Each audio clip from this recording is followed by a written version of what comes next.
vletjie op die skil.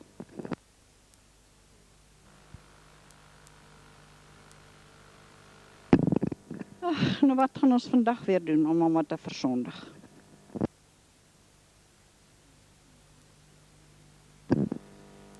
Dit is my fiets hierdie.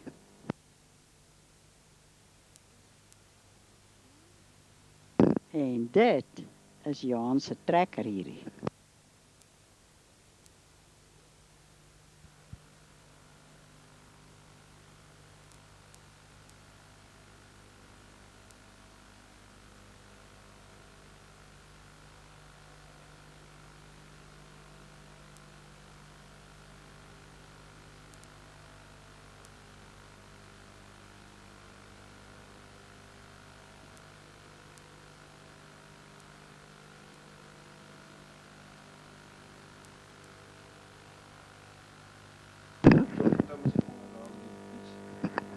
Nee man, nee.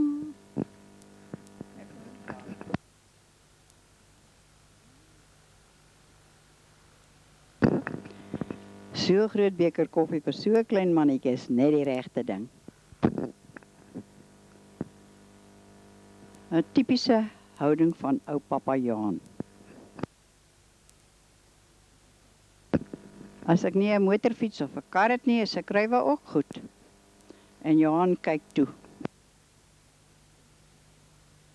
Mense, maar so 'n watertjie is darm lekker. Kyk nou net. Hoe skop ek daar?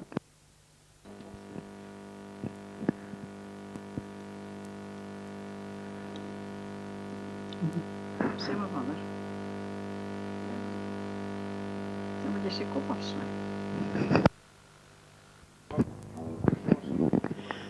My pa het ons hierdie verhaal vertel gedurende die Boereoorlog.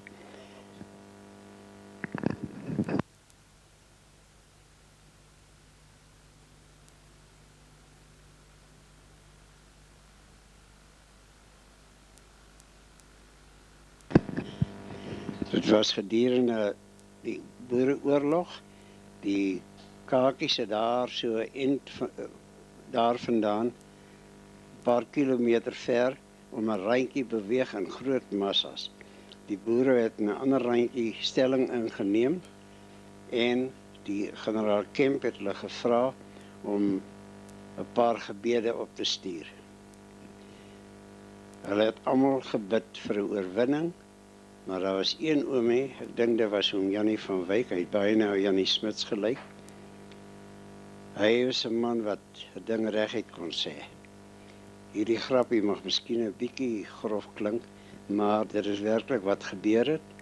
Hy het ewe plegtig gebid en gesê, daar kom die vyand, ons sal nou moet veg. En ons weet dat hulle almal bid vir 'n oorwinning. Ook hier in ons geleedere het almal gebid vir 'n oorwinning. Ek self wil u nie graag in 'n verleentheid plaas waar u moet kan kies nie. Al wat ek bid is, bly u neutraal, ons sal hulle opneek. Bill was 'n hotklou. Hy kon met die vuis slaan soos 'n muilskop. Hy het by my moeder logeer in vereniging. Agter in die erf was daar, soos hulle gesê het, die aspaadjie, waarin die vullis verwyder geword het en so meer. Ook agter in die erf was die Bantu kwartiere, waarin die huisbediende gebly het. Die aand was daar 'n hele sweterjoel swatters in die huisie en hulle het vreeslik lawaai. My broer het die polisie gebel en 'n jong konstabel het daar opgedaag. Hulle twee is toe na die Bantu kwartiere. Toe die swarters hulle gewaar het, hulle by die asstraatjie heen gevlug, die ander een het na die huise kant toe gehardloop. En nie teerstaande waarskuwings van die polisieman het hy bly hardloop. My broer was tussen hom en die hek en toe skreeu hy, keer voor. Bill het met sy hortklou afgehak en hom 'n goeie hou geslaan en hy bo die draad geval, waar hy wou eintlik oorspring oor daai draad, maar sy voet het vasgehak en hy het op sy kop geval en hy het hom daar vir dood opgetel. Die polisieman het die saak bewerk dat of nie bewerk nie, dit was eintlik so dat as gevolg van die hou het hy geval, maar hy is dood en die polisieman het nooit weer daarvan gepraat nie. Vertel 'n bietjie van oupa se Vertel 'n bietjie van oupa toe oupa aan 'n bil so met die tweeling of daai ander ouppies vasgesit het.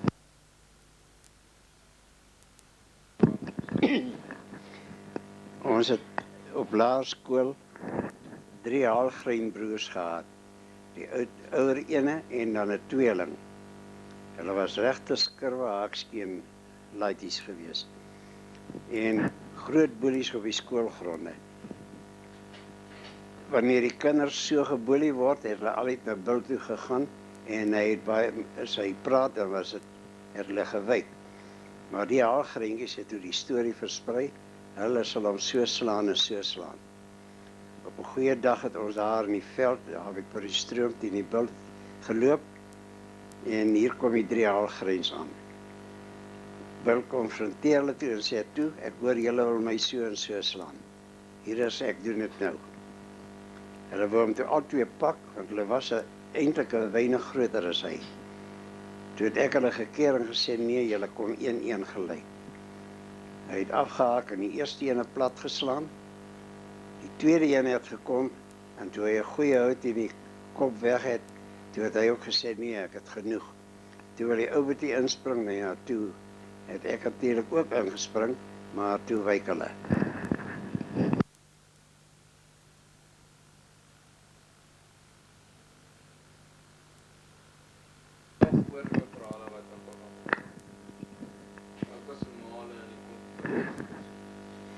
My pa vertel dat hulle proviant baie skraal was. Een oom se perd was doodgeskiet en hy het toe met 'n muilkarretjie gery. Hulle het besluit, hulle het gehoor dat die provianttrein aankom was. Een van die burgers was 'n telegrafis en hy het ingeluister 'n boodskap by 'n stasie ontvang waar die Engelse 'n boodskap gestuur het van 'n provianttrein wat in aantog is. Om 'n draai het by 'n wal het hulle toe is van die spoorstawe losgemaak en toe die trein so om die draai kom, het van die waans afgetuimel. Die Engelse het by die waan wat die ongeval het die uitgespring, maar die boere het hulle gou die vlakte ingejaag en het hulle self gehelp met alles wat nodig was. Die oom Jannie het op sy muilwa 2 sakke koffie gelaai en 2 sakke suiker en ook 'n sak boermeel. Dis nou koringmeel wat die ou mense genoem het boermeel. Toe gaan hulle vlug hulle nou terug na hulle kamp toe. Die ou muil het begin al stadiger en stadiger geloop en oom Jannie het geslaan, maar die muil wou nie loop nie. Toe sê een van hom, jong, jy moet jou vrag ligter maak.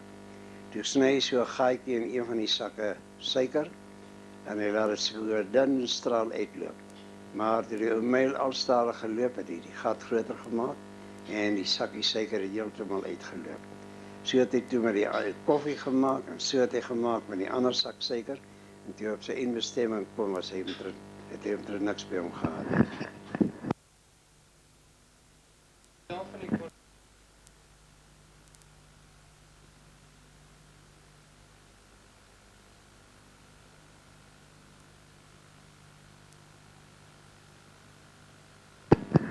My moeder vertel van die konsentrasiekamp by Turffontein. My ouma en haar 4 dogters en my oom, wie se naam ek het, was in die konsentrasiekamp. In die kamp was daar ook kakieboere, soos hulle dit genoem het, verraaiers, wat daar werk gedoen het in die konsentrasiekamp vir die Engelse. En soos my moeder vertel en my ouma, het hulle veragtelik op die mense neergesien en hulle elke oomblik wat hulle kon verwyd as kakie ridders. Ook vertel hulle dat daar in hulle meel en suiker blou vitriool was. En was die kakies besig om hulle te vergiftig. Ook het hulle gepraat van glasstukke en vissoeke. Nou, of dit nou waar is, weet ek nie. Dit kon ook maar net stories gewees het. Op Potchefstroom het ek in die distrikskool gehou.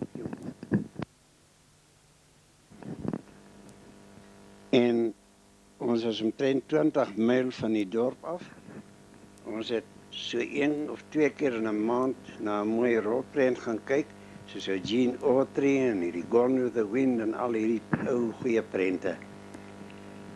Soos ek reeds op 'n vorige geleentheid gesê het, dat hulle aan die einde van die prent God Save the King gespeel het en dan was almal regop gestaan het. En die wat het waag om uit te stap gedurende daardie speel van die God Save the King, het die royalistiese hulle gepak en hulle lelik verniel. Een aand was ek met 'n Aster by die bioskoop. Ek het my kar geparkeer aan die oorkant van die straat met 'n ingang reg voor hom, sodat ek was nie vasparkeer nie. En toe die prent wil afknip, toe ry ons uit en toe ons by die bioskoop uitgaan, toe kom die royalisties vir ons. Ons egter binne in die kar, dit was hy 'n Ford wat nog hierdie trappe gehad het aan die kant. En ons is in die kar en die dinge gesluit, die deure en weggetrek. Van die royalisties het op die modderskerring gespring, op die trap tussen die modderskerrings. En daar was so 'n duik in die hoofstraat.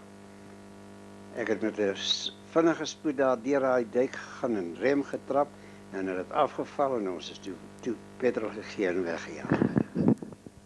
Een van die boere se perd het gesneuwel en hy moes te voet slaan. Die kommando is egter voort en hy het gestap en gestap. Toe sien hy daar kom 'n kakie aangery. Wat 'n offisier was, weet ek nou nie, maar hy het 'n stok opgetel en hy het hier agter die bos gaan lê. Die kakie reg by hom kom, toe vlieg op en hy die stok en hy sê hands up. Kakie het sy hande in die lug gegooi en afgeklim. Die boer het hom, toe sy, ek dink dit was 'n offisier, want hy het toe sy revolver gevat, of pistool, wat hy ook al gehad het, en hy het die op hom gerig en gesê vir hom, in Engels, strip. Kakie het toe kaal uitgetrek, net sy onderklere aangehou, en die boer het toe ook gestrip. En soos hy vir die Engelsman gesê het, hy het toe die Engelsman se kakieklere aangetrek en sy ou vodde uitgetrek, sy ou paphoed het hy egter behou, en sy skoene het nie meer sole onderin gehad nie, regte vodde. Hy sê toe vir die kakie, trek aan. Kakie het aangetrek, hy vat die kakie se perd, en hy sê vir die kakie, hoe lyk dat? En die kakie, ewe sportief, het hy so op sy voete op die grond gestamp met die ou skoene, en toe sê hy, just my size.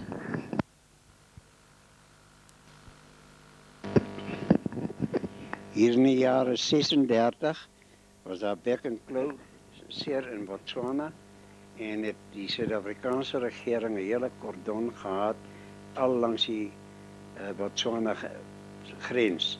Dit was toen nog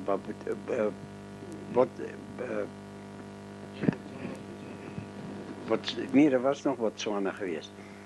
En my broer, ouer broer Fred was in die berede polisie by Swartfontein aan die Kanseres. Die een konstabel Ferreira het 'n vragmotor gehad en met die vragmotor het hy een keer 'n week Zeresstasie toe gegaan waar hy die vragmotor vol proviant gelaai het, proviant wat by die trein gekom het. Dan het hy op die grens, al langs die grens opgery en die stasies wat so 10 myl van mekaar was, het hy by elke pos het hy gaan hulle proviant aflaai, soos ronde kaasies, blikke vis, blikke vleis, meel, suiker, koffie, al sulke ding. Die reëling was dat elke stasie het 'n paar man die oggend dan stap 2 van hulle, sê nou maar in 'n suidelike rigting.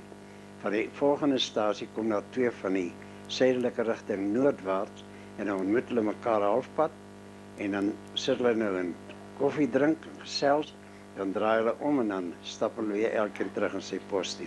So was daar 'n hele paar dosyn van hierdie stasies gewees. Fred het maandagooggende vroeg met sy perd uitgegaan in die distrik op, soos hulle genoem het, patrolliediens, waar hy van plaas tot plaas gegaan het om klagtes te ontvang. Dan kom hy Vrydagmiddag laat kom hy eers weer by die polisiestasie aan. Daardie week het ek met die Ferreira, konstabel Ferreira, van die suidelike punt af, anderkant Lichtenburg, op tot bo in die noorde van Botswana, het ons saamgery met die vragmotor. Daar was verskriklik baie wild, leeu's, olifante, al die soorte diere wat hier oor die pad stap. Dit was 'n grondpad natuurlik en in 'n baie swak toestand ook. Bos was onder bevel van sergeant Kutse. Hy was maar 'n bietjie van 'n rowwe laitie. Elke Vrydagoggend het die spoorwegbus by Swartfontein aangedoen. Dan bring hy vars vleis, pos, tydskrifte ensovoorts, die bietjie wat daar was. En die eerste aand wat ek daar, die polisie het almal by hom geëet. Die eerste aand wat ek saam met hulle eet, toe wag ek dat hy met bid, toe sê hy vir my broertjie, hier werk ons vir ons kos, ons bid nie daarvoor nie. Die Vrydag aand het hulle nou vars vleis en vars groente en so meer gekry. Toe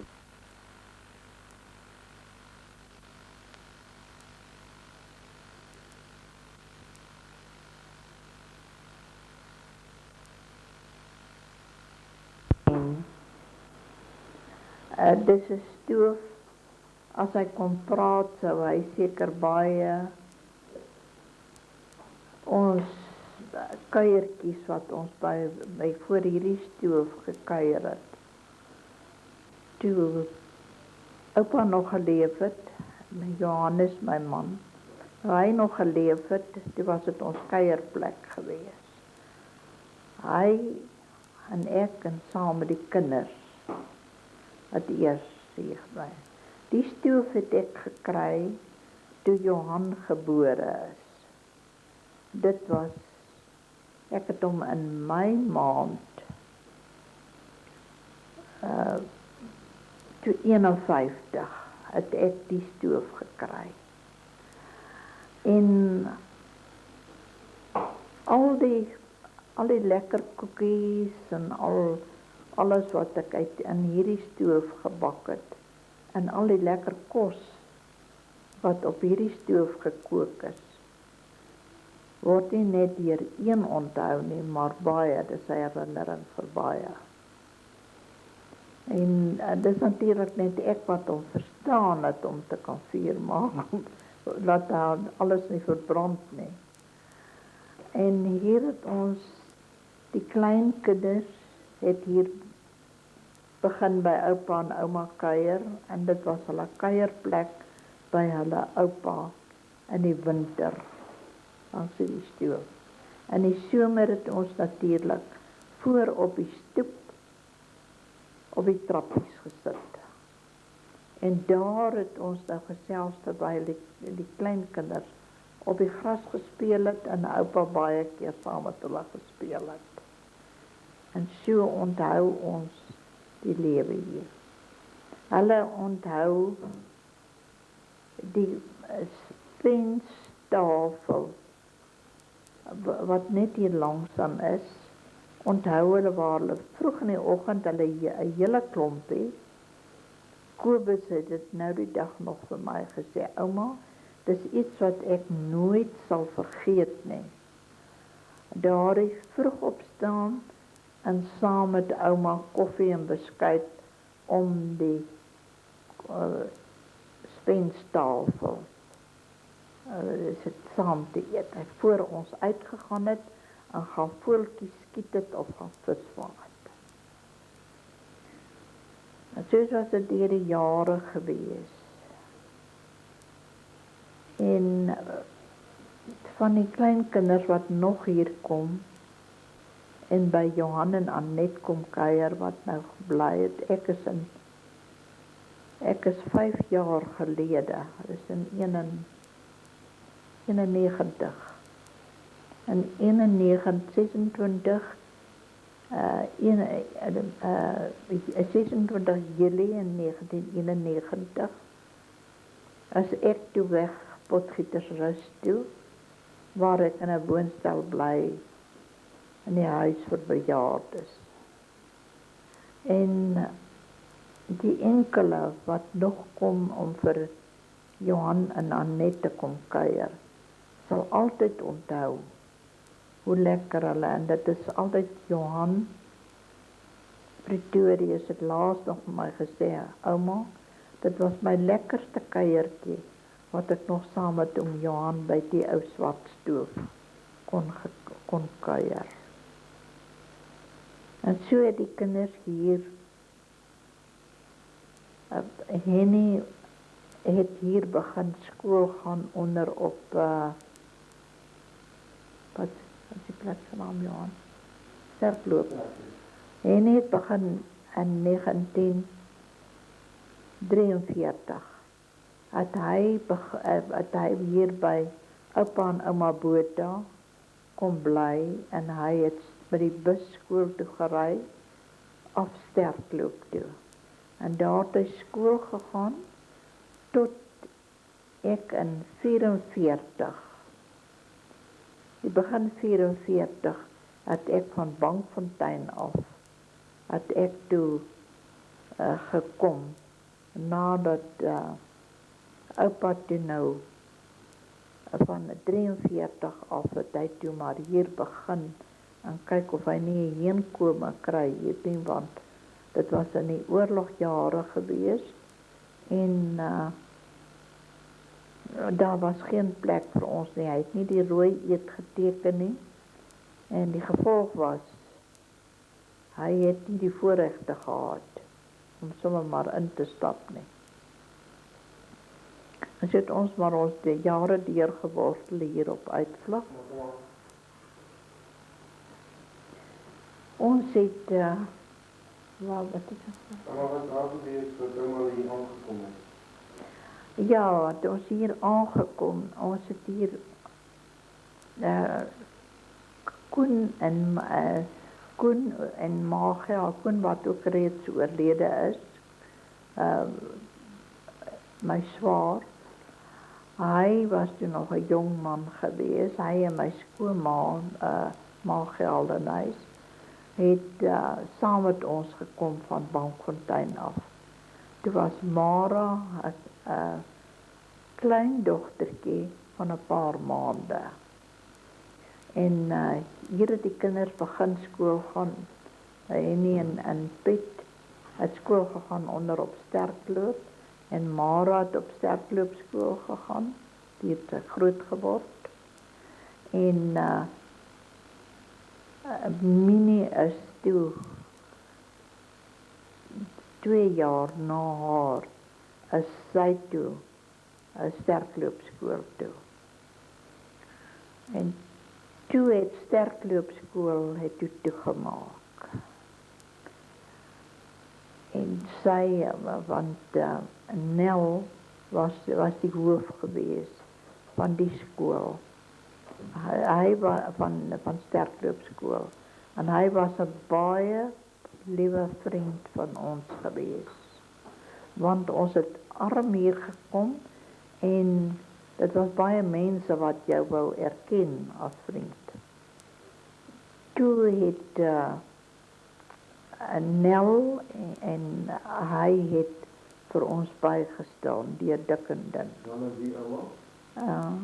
Nel en wie? Nel. En later het Anna Williams gekom, maar dis nou lank daarna. Anna Williams gekom en sy was ook deur dik en dun was sy 'n vriendin. En John het toen maar later aan saam, John Williams, het toe later aan saam met haar maar altyd gedurig kom kuier. En so het ons eers in een rondawel gebly, en jy sal seker die rondawel nog afneem. Die rondawel gebly en daar ons het toe baie gou 'n tweede rondawel gebou waar ons toe vir die seuns se kamer en vir ons 'n kombuis het ons toe nou daar gebly. Ekskuus, Amma, met wat het allemaal die rondawel gebou? Hierdie een rondawel wat nog hier is met klip gebou. Jan en handjie vol het nog vir ons dit gebou. En na 6 maande wat ek by my maale in die huis gebly het ons toe ingetrek in die een rondawel. En toe het ons later aan het ons toe ook van steen het ons toe nou 'n kamer vir Henny en Piet laat bou en aan die rondawel afgeskort wat ons een kant 'n sitkamer gehad het. En vir Ma Geldenhuis het hulle toe ook 'n rondawel gebou waar sy en Koen ingebly het. Maar Koen is toe later weg en Ma Geldenhuis het vir jare het sy by ons gebly. En sy is toe later na haar dogter toe, Henny de Wet. Toe het al die hoërskool daar het toe gekom voor Mare nou nog laerskool toe gegaan het. Toe is Henny en Piet is toe Belfast hoërskool toe. Want Nel, die hoof, het nog geleef en hy het vir ons gesê, julle sal julle kinders hoërskool toe stuur. Hulle is nie kinders wat sonder geleerdheid of sommer een of ander werkie kan. Hulle moet geleerdheid kry. En so het Nel vir ons tot sy dood toe, het hy vir ons bygestaan en daarvan was AP van der Merwe, was hy hoof gewees in Belfast hoërskool. En hy het vir ons ook baie bygestaan met beurse en dinge vir ons kinders. En ja, Minnie is toe in die een rondawel is sy gebore en en Johan is 5 jaar na haar is hy op Middelburg in die hospitaal gebore. En hier het hulle almal groot geword en almal in Belfast gematrikuleer en daarvandaan of Henny het op Heidelberg gedui toe onderwys onder college toe gegaan en Piet is Pretoria Universiteit toe. En Piet het toe bantu sake en toegepaste volkekunde het hy toe gehad en studeer. En later aan is Mare onderwyscollege toe in Pretoria en Minnie is universiteit toe in Pretoria.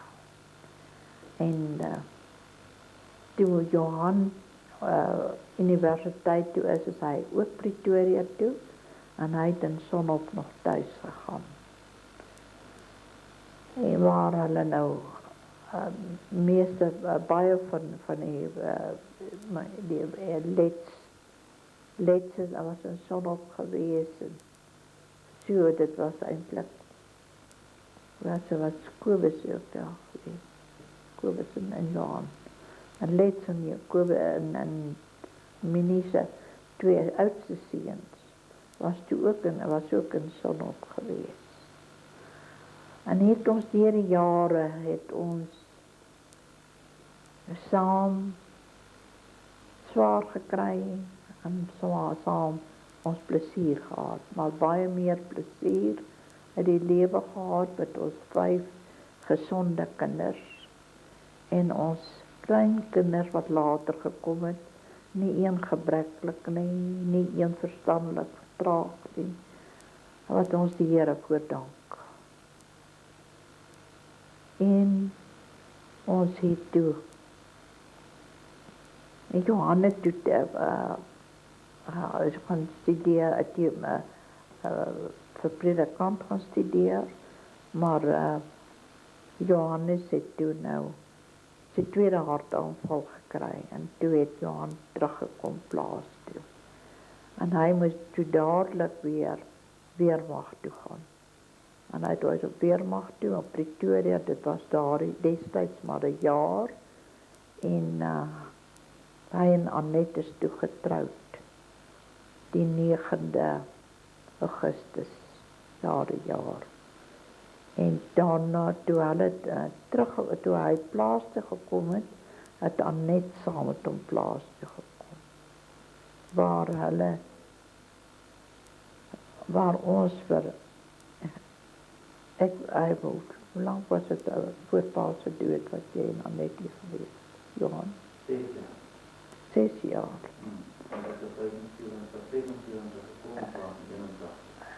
Johan en Annette het 6 jaar by ons by hulle toe vir hulle 'n woonstel aangebou en later aangebou en Christy was toe 'n klein seentjie was net gedoop toe sy oupa oorlede in 81 as hy toe oorlede. En daarvan het ek 10 jaar nog by Johan en Annette in die huis gebly. Jare waar hulle vir my bygestaan het met my hartseer en waar ek baie liefde en wat ek baie voor dankbaar is tot vandag toe ondervind het. En Michieli is toe later gebore en toe Christy en Michieli het ek die voorreg gehad. Hulle het al skool gegaan. Toe was ek nog hier in die huis gewees. En toe hulle verpligtinge groot word met die 2 seuns, het ek besef, want ek moes maar altyd agter tralies toegesluit word, weens die onveiligheid op die plaas. En moes ek toe nou maar altyd toegesluit word. Toe ek besluit, nee, ek gaan maar liewer Potgietersrus toe, en daar sal ek nou maar in 'n woonstel bly. En die Here het vir my die pad aangewys. Dit is die pad, loop daarop. En ek is met dankbaarheid wat ek vandag, ek is 5 jaar daar, en daar word ek deur Lets en Minnie bygestaan met hulle 3 seuns. En nou kom dit so dat die 2 seuns eintlik my bure word, as Johan kom praktiseer op Potties. En Kobus en Anna-Marie gaan nie baie ver van my afbly. En ek ontvang net liefde van al my kinders, wat my nooit vergeet nie.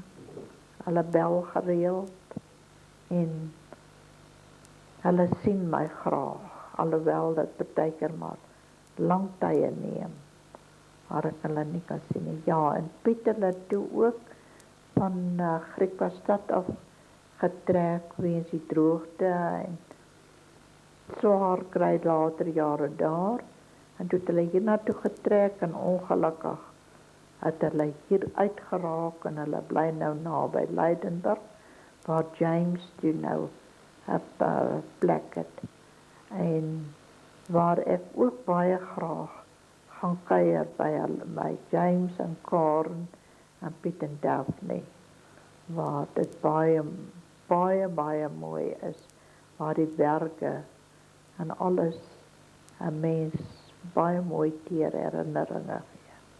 En by Henny en Joey op die plaas is dit ook baie lekker. Hulle kinders is eintlik, hulle was naby my geweest, maar ek het hulle ook weens omstandighede het ek hulle maar ook partykeer maar min gesien en so onthou ons maar mekaar in liefde. En as die wil van die Here is, wat daar ook vir my voorlê, hy weet wat vir my wag. Dankie Valella. Maar vertel 'n bietjie net vir my van almal hier so gebly het, almal wat gedoen het en so aan. Wat ons gedoen het? Ja. Ons het toe nou baie arm hier gekom en ons het maar oral het ons 'n stukkie grond gehuur. Ons het dan gelukkig 'n span osse gehad en 'n klompie en redelik klomp skape gehad en ongelukkig het ons uitgeboer met ons skape hier. Maar ons het ook aangegaan en deur volharding het Johannes naderhand 'n baie mooi meridokade kon opbou. Want hy het geglo 'n skaap kan leef hier op Uitvlag. Want daar was nie vir ons hoop gewees dat 'n skaap hier kon leef nie. En so het ons maar plekkies gehuur, lande gehuur en ons is as ons die lande goed bewerk het, dat ons begin vrugte sien op ons arbeid, dan is die lande weer teruggeneem en gesê nee jong, jy kan nie meer hier bly nie. En Willie van der Merwe het toe die grond gehad wat hy later aan ou Pieter verkoop het. En hy het daar koring gesaai. Toe het hy by Johannes gekom en gesê, man Johannes, kom sny vir my die koring om die helfte. So die Here ook voorsien dat ons genoeg brood gehad het en ons het nooit een aand dat ek kan sê ons het sonder kos geslaap nie. Hulle het as armmanskinders groot geword, maar dank die Here, hulle het nooit soos armmanskinders gelyk nie. En ons het nou begin met ons eerste stukkie grond wat ons gekoop het, dit was toe van ou Pieter. Toe het ons ou Pieter se grond gekoop en ons het dit afbetaal met geld wat ons van die skape se wol gekry het gedurende die oorlogjare, toe pryse van wol so geweldig duur hoog gegaan het. En toe het ons daar afbetaal en ons het dit toe net afbetaal, toe kom oupa Botha en hy sê, nou goed, julle kan nou die grond koop wat julle huis op staan. Hoeveel morgen was dit Johan? 38. Hoeveel? 51. Wat? Hierdie stukkie grond waar die huis op gestaan het. 51 morgen. Ja. 51 morgen wat ons toe, wat hier ons huis opgestaan het en wat ons toe wou koop van oupa Botha, het hy toe gesê, nou goed, julle kan die grond koop.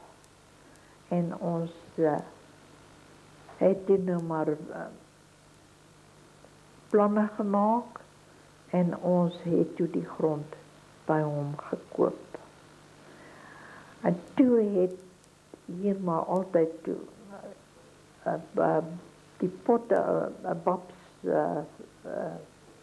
Viljoen, sy het hier naby gebly en hulle het sulke los deeltjies grond gehad. En dit was drie stukkies grond gewees. En so een na die ander het sy na ons toe gekom en sy 'n geldprobleme het. En dan het sy gesê, Johannes, asseblief, ek het geld nodig, wil jy nie daai grond koop nie. En ons het dit toe gekoop.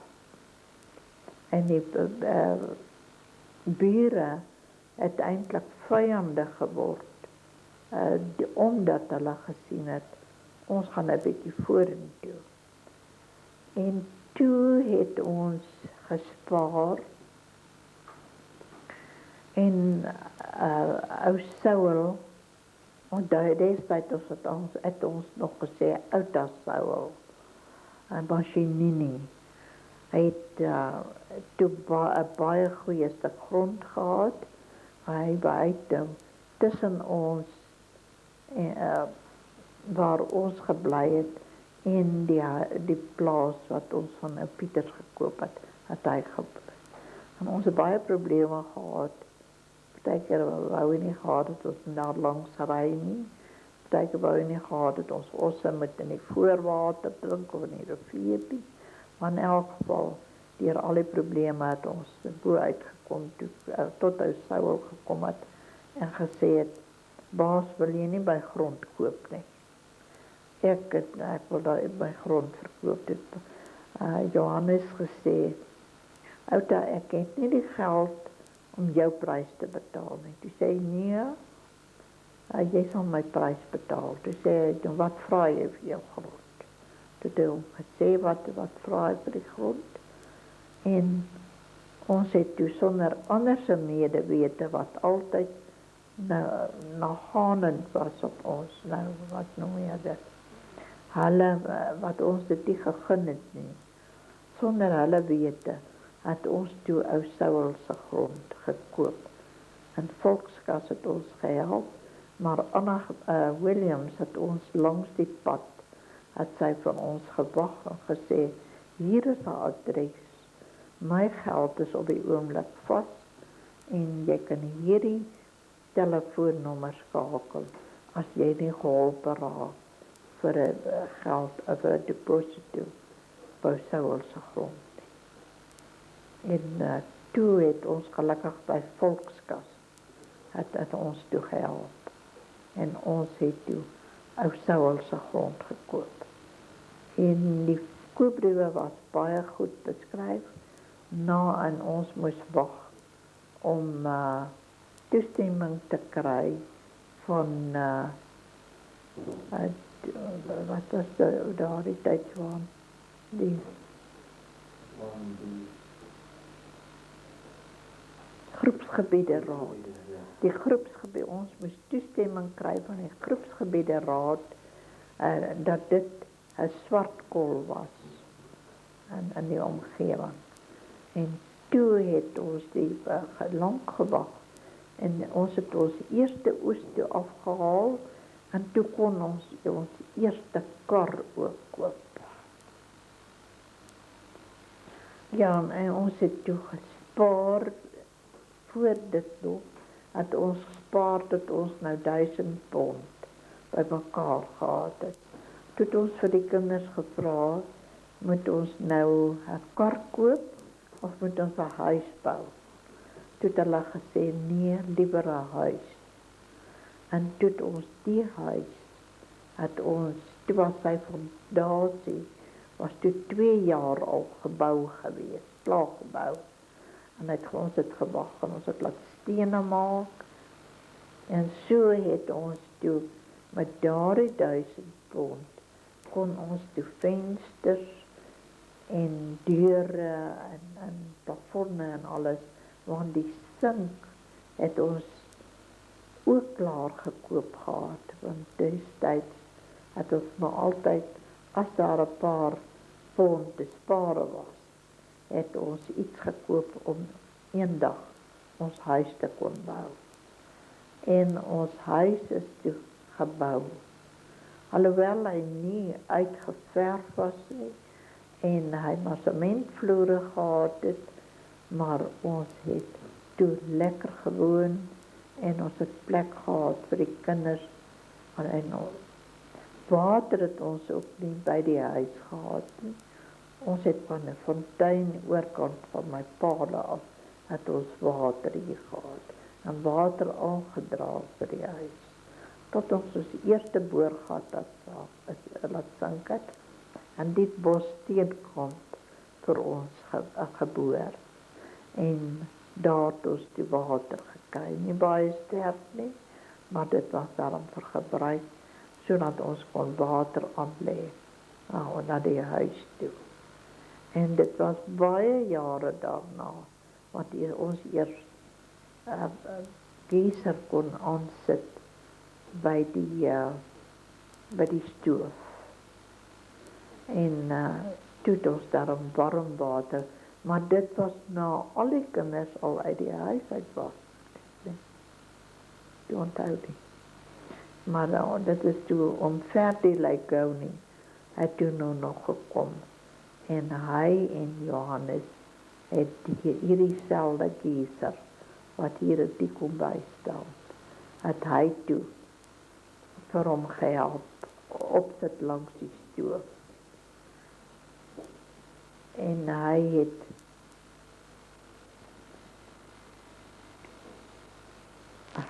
en Betty het toe vir ons al die jare die troue vriende gebly tot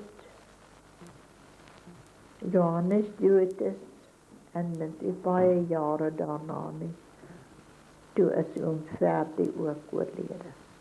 Maar oom Ferdi was een wat sy ou vriend nooit kon vergeet nie. En dis altyd 'n mooi herinneringe wat ons aan oom Ferdi Lykouni sal dank. Seker nou af. Maar vertel 'n bietjie daai, ek het dit nog nie op band van ons male by die rivier. Dit was rivier. Waar Ouma Geldenhuis.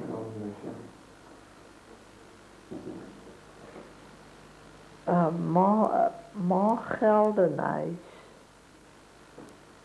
het op Engelbrecht drif waar die oudste, dit was die Stoffberg Gedenkskool, die ou Stoffberg Gedenkskool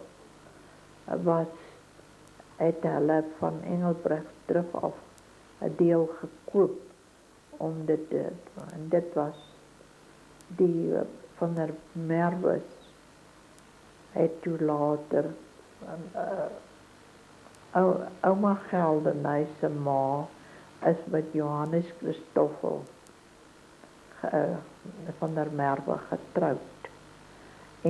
Maar haar kinders was jonk toe hy oorlede is. En sy het toe ouma van der Merwe het toe nou het nie eintlik heenkome gehad, sy het die plaas gehad en alles, en die seuns gehad wat daar gewerk het, maar hulle is ook getroud en ook families na haar later aangehad, maar sy moes maar nog deur die jare worstel om hulle kop oor water te hou, maar stoere boervrou wat sy was, het sy hulle die pont gehad op die plaas. Hulle het nie 'n brug gehad oor Vaalrivier nie. En hulle van die pont het hulle gebruik gemaak om oor te gaan as die rivier vol is. En so het die mense wat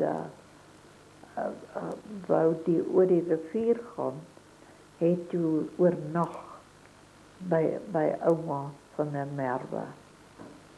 En daar het sy vir hulle kos voorsien en die pont het ook sy deel ingebring, want hulle het dit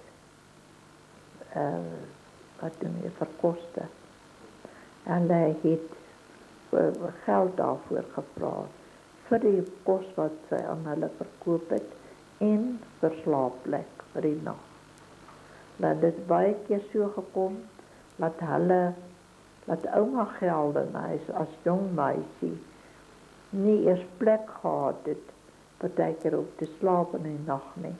Laat hulle maar iewers moes in 'n hoekie maar vir hulle op 'n kombers of iets 'n plekkie maak om te slaap, om vir almal slaapplek te gee. Maar so het hulle deur die jare het in die rinderpeste toe ook nog uitgebreek en al oumas se vee is toe ook dood daardie tyd. Dood gemaak, of kant gemaak. Maar nogtans het sy aangegaan en ouma Geldenhuys was toe jong meisie met die gedurende die Anglo-Boereoorlog. En sy en haar ma het gevlug. Hulle was nooit in die konsentrasiekamp nie. Sy was 'n jong meisie en dit was haar ma baie bekommernis besorg om so 'n jong meisie tussen al die soldate en kleure en geure deur te bring. Maar die Here het sy hand oor hulle gehou en so het hulle tot die vredestyd daar hulle baie ontberings gehad het. Ek moet seker nie alles vertel nie. Ja, mami. Ek sê maar.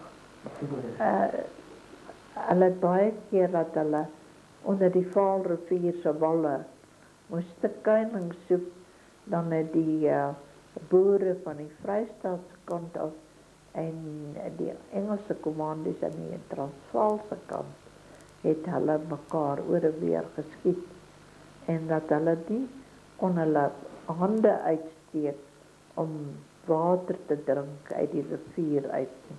Dan word hulle geskiet. So het hulle deur die oorlog ook gegaan. En sy het toe nou haar deel grond toe sy met pa Geldenhuys toe na die oorlog, na hy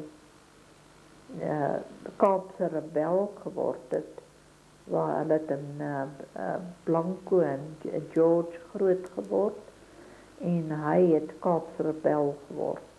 En daar sy twee broers het toe op Jagfontein winkel gehad en hulle het lekker daar gebly, maar hy het toe oorlogsdiens gedoen. En sy pa ma was in Kimberley, in die kamp. En daar is sy suster Annie, is sy oorlede, as groot jong meisie. Is sy oorlede, sy is daar begrawe. Ek weet nie waar oupa en ouma Geldenhuys begrawe is nie. Nou sy was 'n meisie, haar nooiens van was ingoeder gewees. Sy was 'n Rou-Duitse meisie en hy het in 'n, ek weet nie wat sy plek is, dit is in Holland, het hulle van Holland af, het hulle gekom na Suid-Afrika toe. En daar het hulle toe nou as gesin gebly en daar soos hulle uit mekaar.